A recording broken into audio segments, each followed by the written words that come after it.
Guys, muri iyi video nje kukwereka ukuntu woshobora kuyikorera Facebook yawe ukaza uraronka amajeme menshi. Guys, ikicirwa n'abantu benshi bari barakisavye. Rero no musi nanje naje ndakibazaniye. Mugumane rero nanje gushika inyuma ya video mubone aho kantu k'ubwenge nabateguriye ukuntu woshobora gukora konti ya Facebook yawe ukaza uraronka amajeme menshi. Guys, murabona nk'iyi post ifise amajeme 16,000, okay? Guys, murabona ngaha yifise amajeme 13,000. Ubona ngaha babara abantu ba originale, ndibaza murabona yuko ari abantu. Okay guys, iyo niyo trick y'ubwenge rero nje ndabazaniye uyu munsi. Ukaba utarakora rero kuri subscribe guys, nagomba ndagusaba ukore kuri subscribe, ukaba wumva aka kantu ari akantu k'ubwenge ko gufasha rabo kwakwanyu ukore kuri subscribe, okay? Ntaguteba rero icambere urabanza ugurure konti ya Facebook yawe ugomba yuko izoza iraronka amajeme menshi, okay? Wejeje kuyikora ndabibutsa mu kugurura konti naho. Guys, iyi video nimba ushaka kuzura kubita amajeme menshi ugurura Facebook nshasha naji ni shasha ndayuguruye ubunyene ndibaza murayibona. Hama uze ushire profile, reka duhere gushirako profile. Guys, profile ya Facebook ushaka kuzura ronka amajeme menshi shirako ama profile. Profile isa neza guys, ugerageze uhige telefone ifotora neza ushireko profile imeze neza ku buryo n'umuntu umwajuse kugira guha ubugenzi ataraba ngo profile imeze gute asanga profile isa neza, okay? Ako nakantu ka mbere k'ubwenge. Aya nama profile ndiko ndashirako ngaha kuri iyi konti yanje ya Facebook, okay? Profile zirahejeje kujako ndibaza murayibona.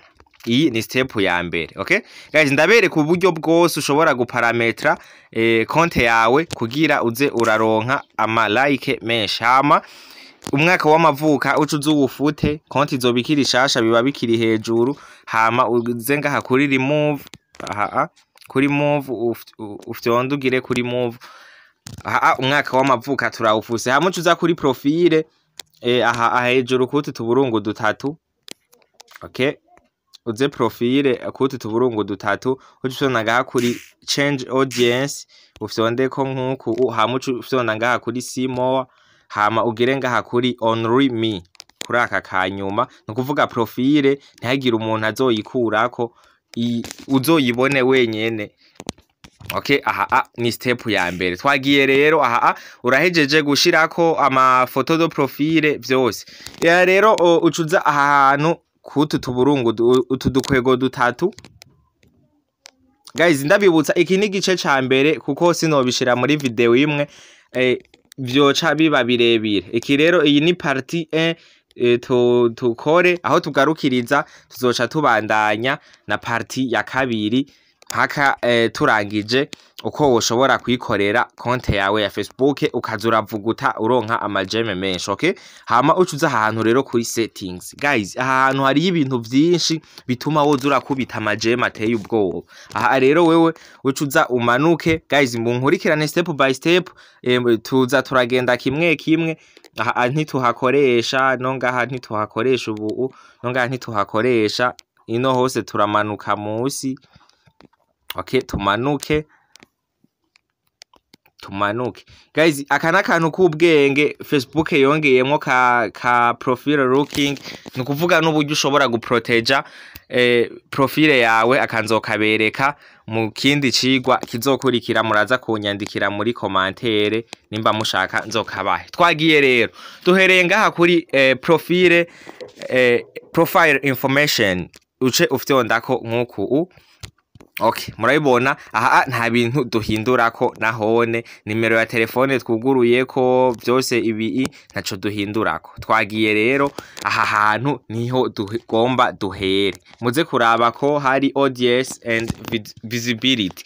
Hama duce tuza hantu kuri how people find and contact you. Uce wemeza ko rero twatanguye gukora parametre y'iyi konti yacu.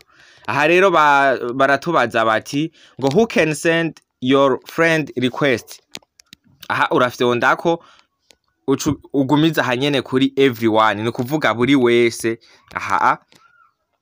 ugumiza aha kuri everyone hama naho ngo who can see your friend list nukuvuga ninde yemerewe kubona list y'abagenzi bawe ufise kuri Facebook. Okay, ndibaza muravyumva. Aha ucuftonda ngaha kuri public, aho usanga biri kuri public nkuko ucuza aha hepfo handitse only me.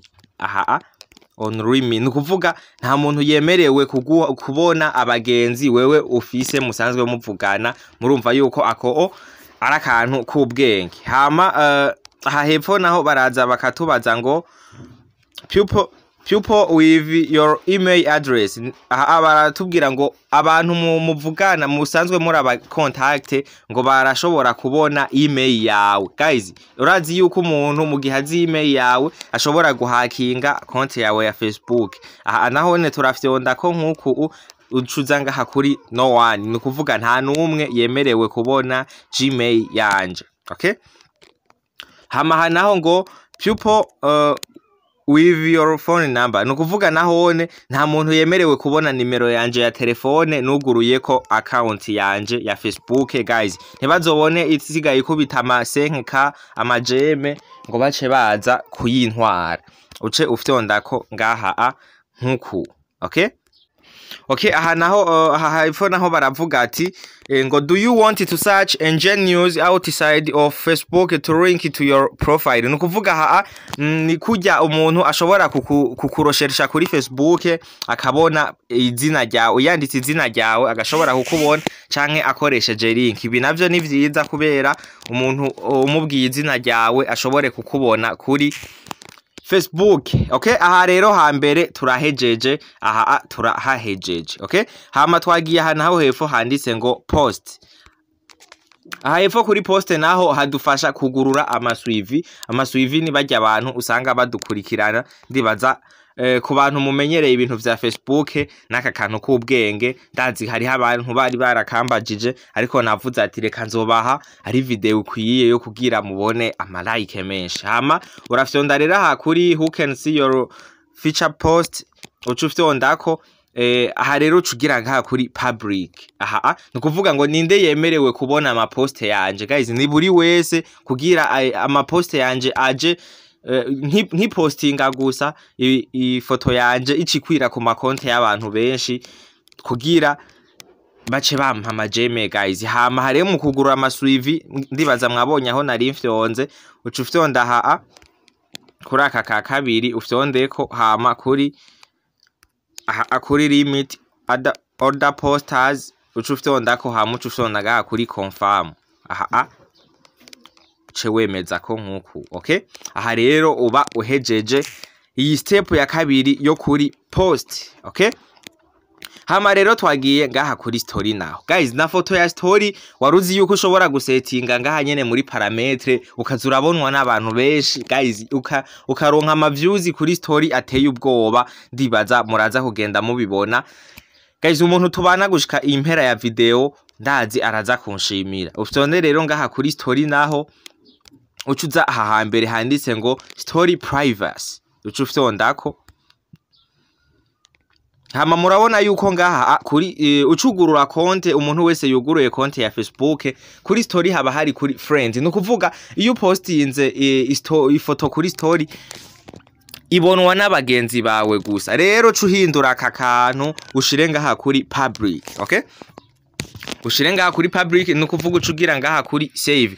Aha re mu gihe ushize ko photo do story izobonwa n'isi yose, yaba umugenzi wawe yaba utari umugenzi wawe. Facebook izogufasha kwamamaza kugira ubone ama views menshi. Okay, hanaho turagenda twemeza ko turabe aha hagumuko nyene kuri hello tuza aha gatatu story archive. Aka kantu mukugurure ku buryo ifoto yishize kuri story uzoshobora kuyibona muri archive aheze igihe ukashobora gusubira kuyipostinga. Hama hahepfo naho kuri story you're muted aha nta kintu duhindura. Okay, step ya story nayo iraheze. Guys, aha hantu rero kuri lyrics aha hantu ntaco tuhakora.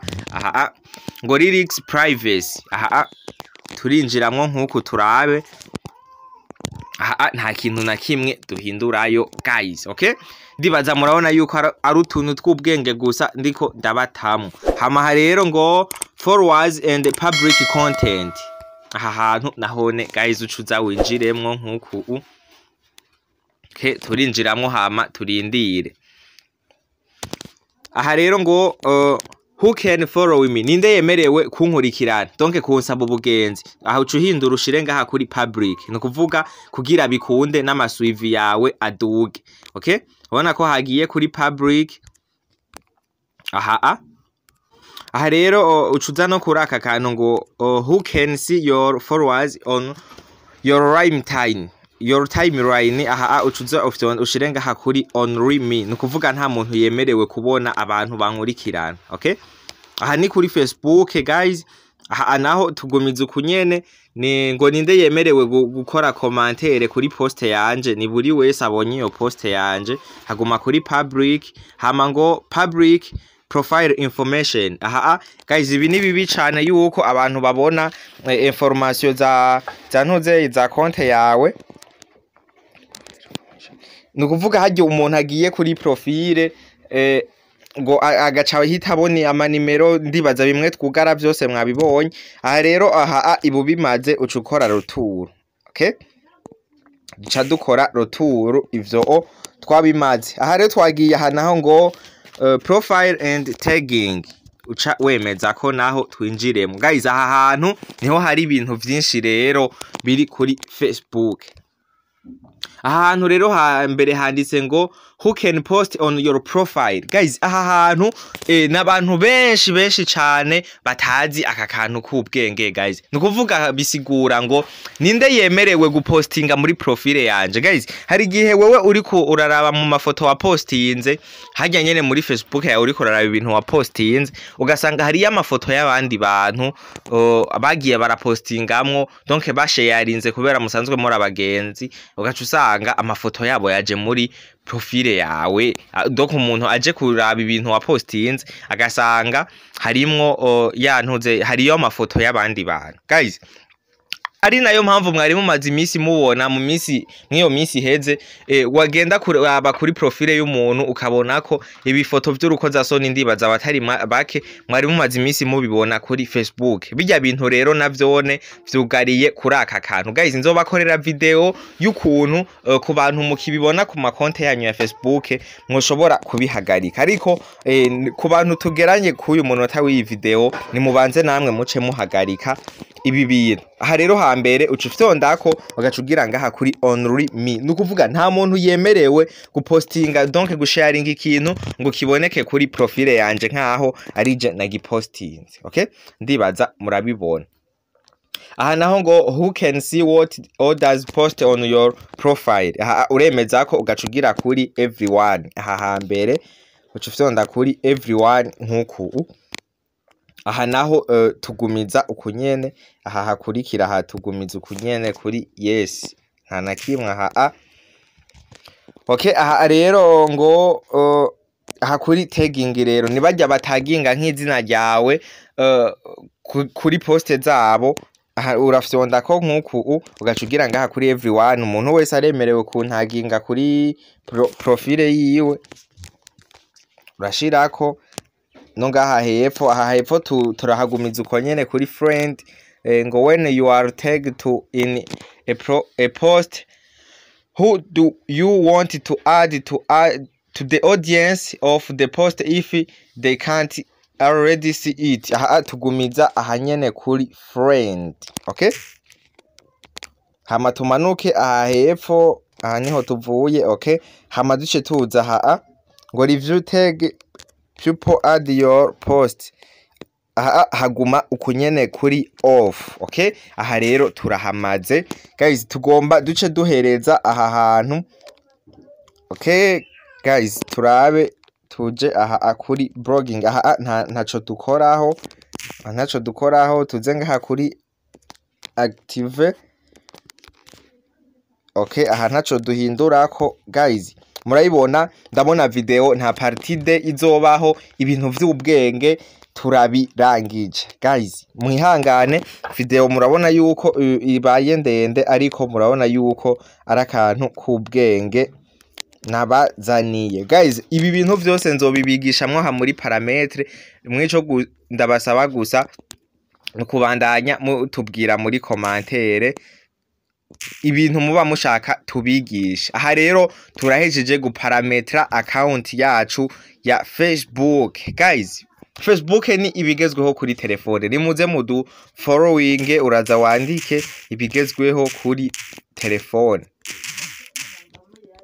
telefone hama guys uzikore ngaha kuri follow guys ngaha acanke suivre bivanye n'ururimi Facebook yawe irimo okay ufite wonde aha ubuhejeje kudukurikirana guys murabibona yuko ari utuntu tw'ubwenge ndabazanira okay guys mubona nk'iyi foto ifise 4K wewe ari picha yiwawe ifise amajeme ibihumbi 4 murabona yuko aba ari fresh guys aha rero ikindi kintu rero gisigaye ni kumenya umwanya postingiramwe guys aha rero akantu nari nibagiye kubabwira guys mwihangane video iraza kuba nini mu gihe rero upostinze mu gihe rero ucugurura konte shasha urakeneye kugira abagenza ba aribo bami guys ntiwajuta ku bantu abari bo bose oya uraza kuraba abantu basanzwe baronka amajeme menshi muze kwihangana mwandika OG Force ngaha muri recherche aca haza iyi konte mubona ngaha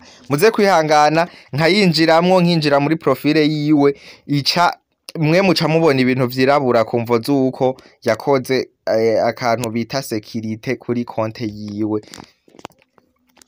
ndakabereka hama murabe umuntu afise aronka amajeme menshi muce muza kuraba abantu bose baba baramuhaye amajeme nko ngaha aha muraza guca musanga akantu ko kwajuta ngaha ku ruhande aha ku ruhande muraza kubona utuntu turiyo to kwajuta uca ugendera wajute ko mpaka abantu benshi bagwire guys aha rero uzoca mu gihe wabikurikije uraza wandike turabe guys turabe dika uraza wandika aya mazina ndiko ndakubwira ushobora kwajutako so iyi ni page okay guys na dika yarakwamye murabibona konte yiwe yarafise ivuguta yarayigurishije yasigaranye murabona yuko yaranyegeje n'amajeme arabona yuko aronka amajeme makeyi ariko kubera yarasanzwe afise hiti muraza nawene mwajuteko kuri aba bami biwe